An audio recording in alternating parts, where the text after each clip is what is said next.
It is the 2017 Intercounty Manager merry-go-round, and to talk about it and look at some of the other appointments and what still is to happen over the winter, I'm joined by Donnacha Boyle of the Irish Independent. Good evening. How are you, Nathan?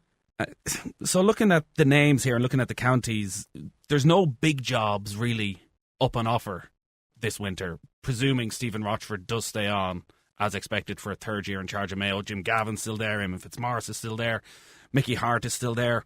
When you do look at the changes in football, what's the most surprising one?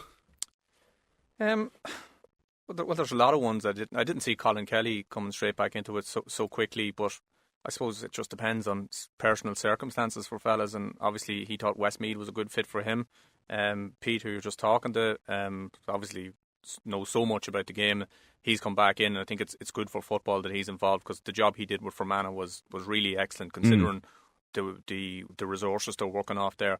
So I get surprised by very little, I have to be honest with you, because it moves so fast these days as well.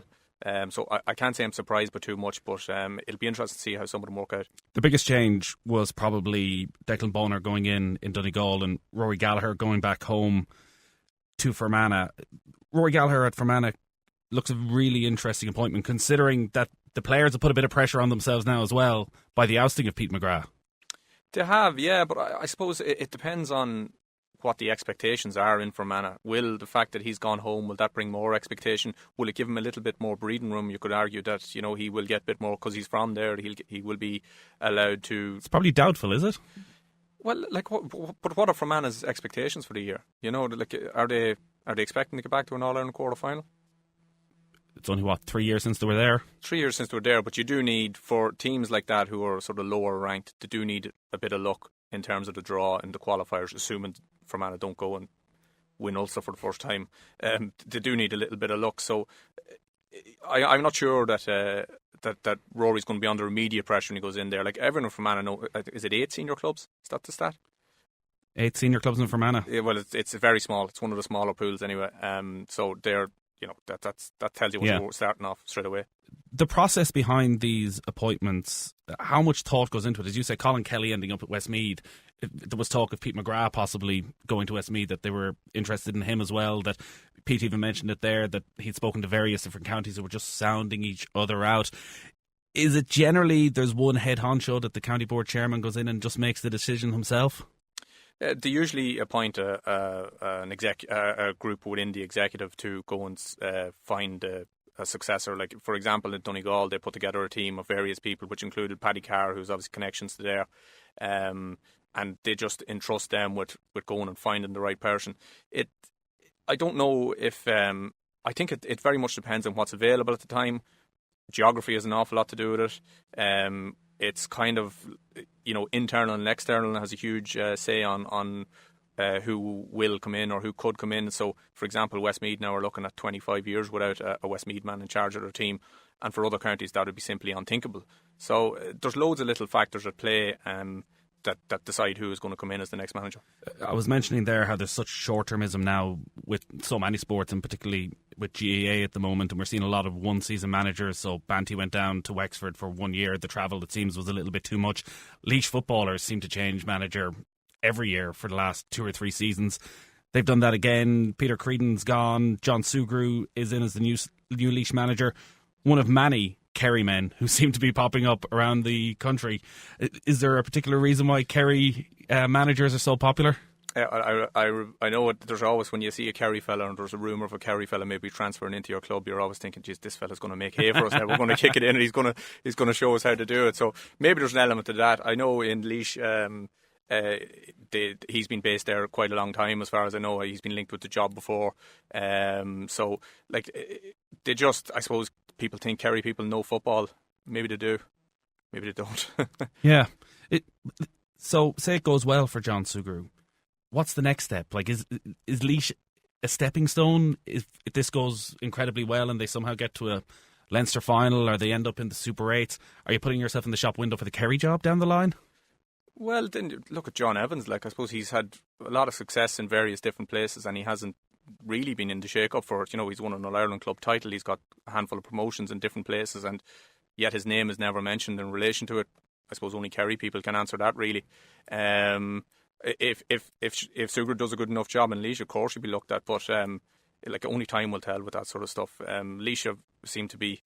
They have a lot of work to do. They had a lot of promise and a lot of talent there in the last decade, and that's some of that seems to have slipped through their fingers without maybe realising what they had there. What are the realistic aspirations for John Sugar going in at Laois, or Stephen Wallace going in and Offaly, and even John Evans taking over at Wicklow?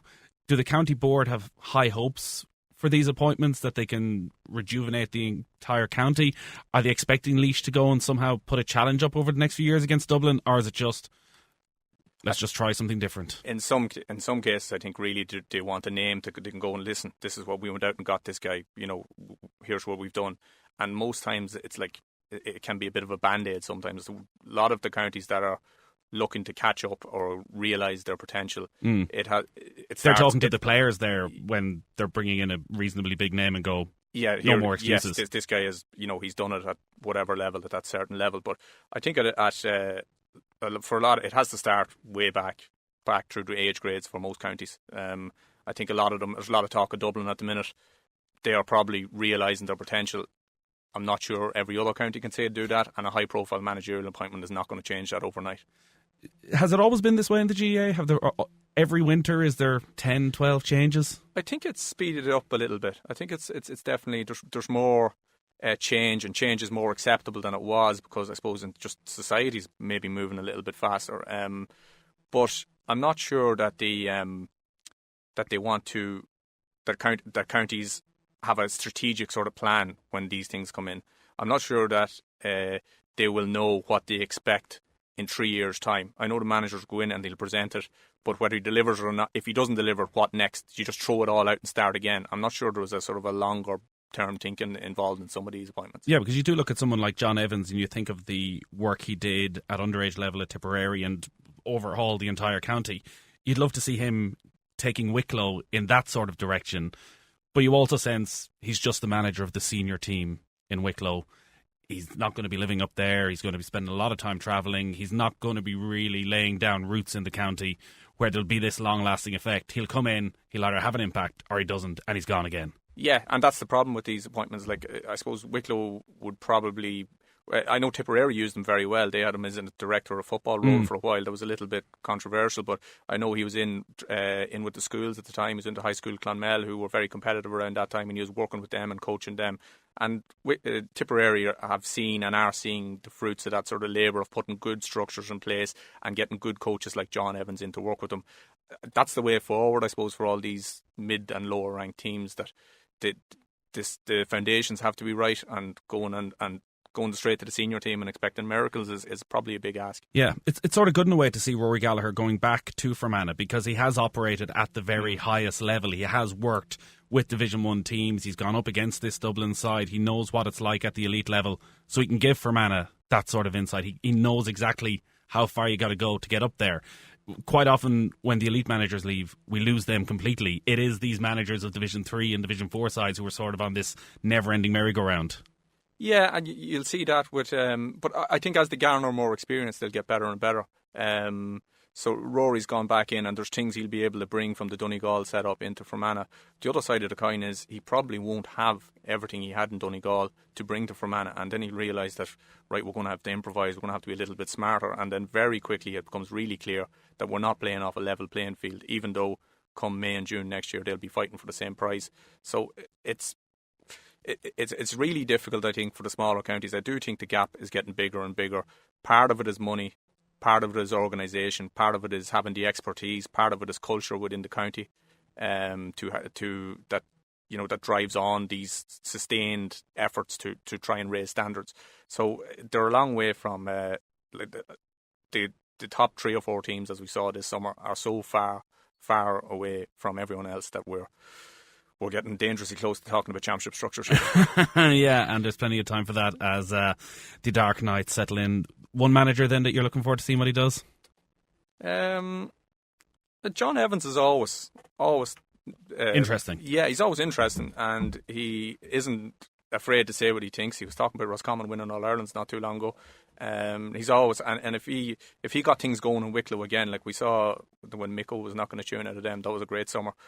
So I like to. I kind of warm to John Evans. Like he's not afraid to call it as it is, and he has a track record of organising teams like Wicklow into a really cohesive unit and getting the most out of them.